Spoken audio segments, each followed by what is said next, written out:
Okay, picture this. The roar, the energy at Flushing Meadows. You know, the biggest stage we have in American tennis, the 2025 US Open. It's literally days away now, starting this Sunday, August 24th. And, well, all eyes are locked on one of America's absolute brightest stars. But here's the twist. Instead of just, the usual warm-ups and fine-tuning, she's made this incredibly bold, almost jaw-dropping move. A huge shift in her coaching team. So what pushes a Grand Slam champion, someone already right there at the top, to take such a massive risk, like right on the eve of a major? Today, we're going to really get into that high-stakes decision by Coco Gauff. I mean, she's already cemented her name in tennis history, right? And now she's bringing in a serve specialist, this guy Gavin MacMillan, to fix what, let's be honest, many see as that persistent Achilles heel in her game. But this is, it's about more than just tennis, isn't it? It's really a fascinating look into that relentless drive for perfection, the guts to make a change, and the real cutting-edge science of performance, even when you're already number one or close to it. So, our mission today. We want to explore why this change feels so critical right now. And who exactly is this Gavin MacMillan? What's his track record? It sounds almost miraculous from what I've heard. And maybe most importantly, what does this whole situation tell us about, the mechanics, the science, but also the psychology behind always wanting to get better? Get ready, because there are some surprising facts here. We're really going to unpack the mindset of a champion. And we're talking about a true phenomenon here, aren't we? Coco Gauff, just 21 years old, and she's already bagged 2 Grand Slam titles. You remember that incredible 2023 US Open win, of course, and then Roland Garros just this year, 2025. Her speed on the court, her defense is like a wall, and those ground strokes, electrifying. She is absolutely a force. She really is. It's quite amazing to watch. But, what's so fascinating here is that even with all that firepower, all that success, one specific shot, the serve, has just consistently been, well, a bit of a thorn in her side. It's almost like, the superhero with that one weakness, that kryptonite. It's a vulnerability. And the numbers, wow, they really don't lie, do they? If you look at the 2024 season stats, Gauff racked up a staggering 320 double faults. 320. Just think about that. That's over 100 more than any other player on the whole WTA tour. It averages out to what, like 6.8 per match? Yeah, that's a lot. And you saw the impact so clearly during her US Open title defense last year, 2024. 19 double faults in that 4th round loss to Emma Navarro. 19. Even when she wins sometimes. Like that match against Danielle Collins in Montreal recently, 23 double faults. And she won. Right. And she knows it. She said it herself, didn't she? Something like, I knew I needed to make a technical change to my serve. Now, I don't want to keep doing the wrong things. That's pretty blunt. Mm-hmm. It is. And that feeling, that realization that something just has to change, I think that resonates with a lot of people, right? Doesn't matter if it's work or a hobby or anything you're passionate about, that moment where you've hit a ceiling, even if you're doing well otherwise, and you just know you need to fix this one specific thing to get to the next level, settling isn't an option anymore. Exactly. So when you're a superstar like Coco, yeah, and you need this kind of fundamental overhaul, especially, right before the U.S. Open. Yeah. Who do you even call? Yeah. And she's turned to this name that keeps popping up in tennis circles, almost like a legend. Gavin MacMillan. Tell us about him. What makes MacMillan the go-to guy for this? Well, MacMillan's reputation, it's really built on his deep expertise in biomechanics. He's known as a specialist in that area. So this isn't just, let's get a new coach. This signals a real commitment to a scientific approach, almost like sports engineering. It's about applying the principles of physics and motion analysis to the serve. And his work, particularly with Aryna Sabalenka back in 2022, that's become like the textbook example. It's pretty famous in the tennis world. Okay, Sabalenka. That story is incredible. Can you break that down a bit more? Because I heard she was actually thinking about retiring. Yeah, it's quite dramatic. Sabalenka was really, really struggling with her serve, major confidence issues, tons of double faults, much like Gauff, actually. And she did say publicly it felt like the last step before I would say, okay, bye-bye tennis. She was that close. Wow. So what did MacMillan do? Was it like a complete rebuild? Not exactly a total rebuild, more like a very precise refinement. Surgery, almost. From what we know, he focused intensely on a couple of key things. First, her ball toss. It was apparently inconsistent, often too high, which messes up your timing completely. And second, ensuring she had really efficient weight transfer, getting the power flowing correctly from her back foot through her body to the front foot at impact. The goal was to create a much smoother, more fluid, more repeatable motion, unleashing the power she already had but making it reliable. And the results. So results were, well, stunning. Pretty quickly, you started seeing improvements. And then, boom, she wins her first Grand Slam, the 2023 Australian Open, then the 2024 U.S. Open, becomes world number 1.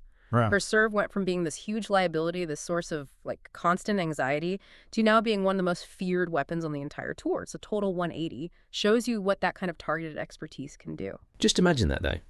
Facing something so big, it makes you want to walk away. And then finding that one person or that one method that doesn't just fix it, but turns it into your biggest strength. That's powerful stuff. And clearly, that's the kind of transformation Coco Gauff is aiming for. Okay, but here's where, for me, it gets really, really interesting. And the stakes just feel incredibly high. This wasn't just, adding someone to the team quietly. Gauff actually parted ways with Matt Daly. And let's be clear here, Daly was successful with her. He coached her to that big WTA 1000 win in Beijing at the WTA Finals in 24. And, crucially, her second Grand Slam title, Roland Garros. It's back in June. That's a seriously good run. Exactly, and that's the question everyone's asking, isn't it? Why make such a big, potentially disruptive change now? I mean, literally days before the U.S. Open, a tournament where she's not only a former champion, but also carries the weight of the home crowd expectations. It speaks volumes, I think, about her commitment, her level of focus, and maybe a very uncompromising vision for where she wants her game to be. She actually said something like that on Friday, didn't she? August 22nd. Yeah, she said, I know where I want my game to go. I'm not going to waste time playing in a way that doesn't align with that vision. Pretty clear. Extremely clear. It's a statement of intent. It's saying good isn't good enough for where I'm heading. But the pressure at Flushing Meadows, it's just immense, especially for her. Yet she seems, outwardly at least, remarkably calm about it all. She told reporters something like, I'm obsessed with the process of getting better, and acknowledged that sometimes it hurts because I focus on it too much. But then, Rod, I feel like I'm close to where I want to be. Fixing this part of my game will bring everything together. Is it realistic, though, to expect major changes to hold up under that kind of pressure, just days after starting work? Isn't the risk of it backfiring huge? Oh, the risk is definitely there. That's what makes this so bold, so audacious, really. You're right, a complete instantaneous transformation under Grand Slam pressure. That's rare, very rare. But MacMillan's approach often focuses on simplifying things, finding efficiencies. Sometimes even small foundational shifts can bring a quick boost in confidence, a reduction in those catastrophic errors like streams of double faults. He's trying to remove the inconsistencies that breed that anxiety. But yeah, the U.S. Open pressure cooker, that's the ultimate test. It's a gamble, no doubt. But it seems like a calculated one, aimed at a much bigger long-term prize. It really makes you think, doesn't it? Have you ever made a really tough change, even when things were going okay, because you just knew it was essential for the long run? It takes serious guts. It really shows her focus, disrupting success now for hopefully even greater success later. So let's unpack the how a bit more. What is MacMillan actually doing with her serve? You mentioned biomechanics. It sounds less like standard coaching and more like, well, science. It really is. It's applied science. Think of a serve as this incredibly complex chain reaction, a kinetic chain. It starts with the legs driving up from the ground, power moves through the core, the shoulders rotate, the arm whips through. It's a sequence. Any tiny hiccup anywhere in that chain, maybe the ball tosses off by an inch, maybe the weight doesn't transfer smoothly, maybe there's tension in the shoulder. Any disruption can throw the whole thing off, leading to loss of power, inconsistency, and those dreaded double faults. And for Gauff, these issues seem especially prominent on the second serve, which is exactly where you need reliability and confidence the most. Any flaw just gets magnified under pressure there. So it's not just about hit it harder. It's about making every single link in that chain work perfectly together in the right sequence. How does he pinpoint the problems? Exactly right. It's about efficiency and coordination, not just brute force. MacMillan uses tools like high-speed video analysis, sometimes even motion capture technology, like they use in movies or video games. This lets him break down the serve frame by frame, measure angles, velocities, see exactly where the chain is breaking down. With Sabalenka, for example, we know he worked on simplifying her motion, bringing that ball toss lower and more consistently in front, and really drilling that efficient weight transfer, getting her body moving forward through the ball as one cohesive unit. It's all about generating power from the ground up and transferring it smoothly into the racket head at the right moment. And you have to think, when your serve is that unreliable, it must mess with your head too, right? It can't just be physical. Oh, absolutely. That's a huge part of it, maybe the biggest part sometimes. When you step up to the line, especially on a second serve, and you just don't trust your motion, the anxiety is immense. Every point feels like walking a tightrope. So by giving a player like Gauff a clearer, more biomechanically sound, more reliable physical process, MacMillan is also working on rebuilding that mental trust, that confidence. When you trust your technique, especially on that second serve, it frees you up mentally. You can be more aggressive, play with less fear. The physical fix directly impacts the mental game. So we can assume that's what they've been working on intensely this week at Flushing Meadows. Fine-tuning the mechanics, building that trust. Precisely. It'll be about identifying those specific technical flaws. Maybe it's the toss, the rhythm, the leg drive, the shoulder rotation, and making targeted adjustments. The goal is to eliminate the unforced errors, improve consistency, probably unlock a bit more power too, but crucially, without losing her natural athleticism and aggressive style. It's a fine balance. It's about achieving that efficiency and precision, making the serve a weapon, or at least not a liability, without needing to completely reinvent her game. It's such a great reminder, isn't it? Even at the absolute elite level of sport, where you think it's all about raw talent and power, sometimes it's those really subtle scientific tweaks, those tiny biomechanical adjustments that make the biggest difference. The difference between being very good and being truly dominant. Okay, so the big question.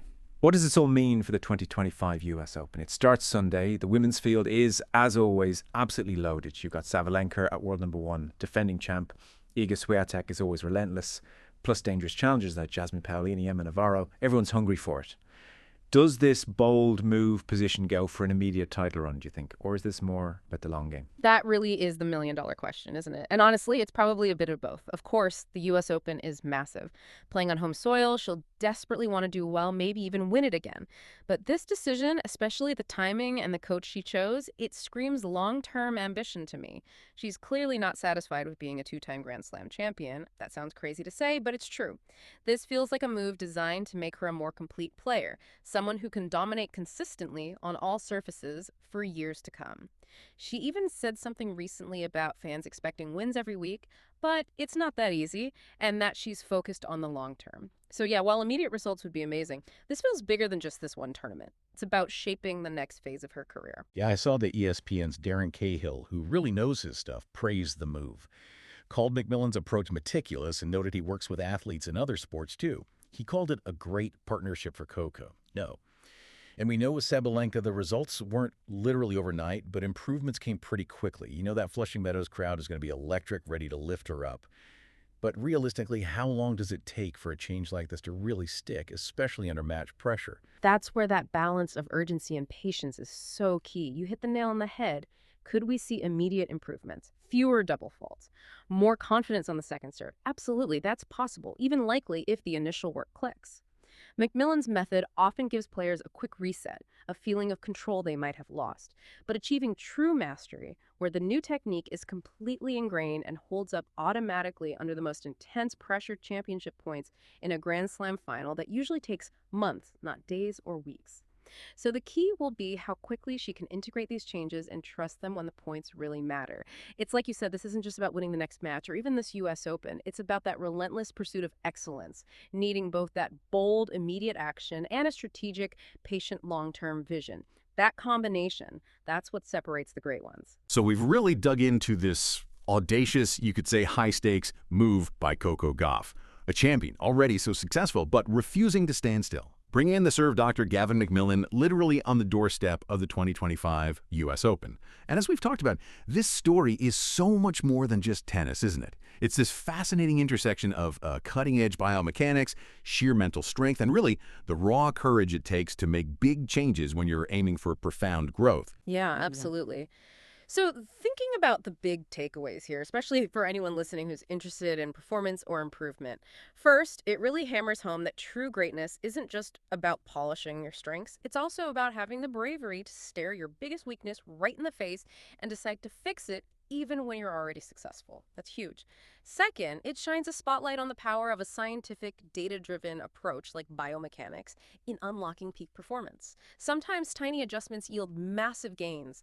And finally, I think it underscores the importance of having that clear long-term vision, being willing to potentially sacrifice some short-term comfort or even results for that ultimate sustained dominance down the road. Right. So as the entire tennis world holds its breath, watching Flushing Meadows to see if MacMillan's magic touch can bring immediate results. Here's something to think about.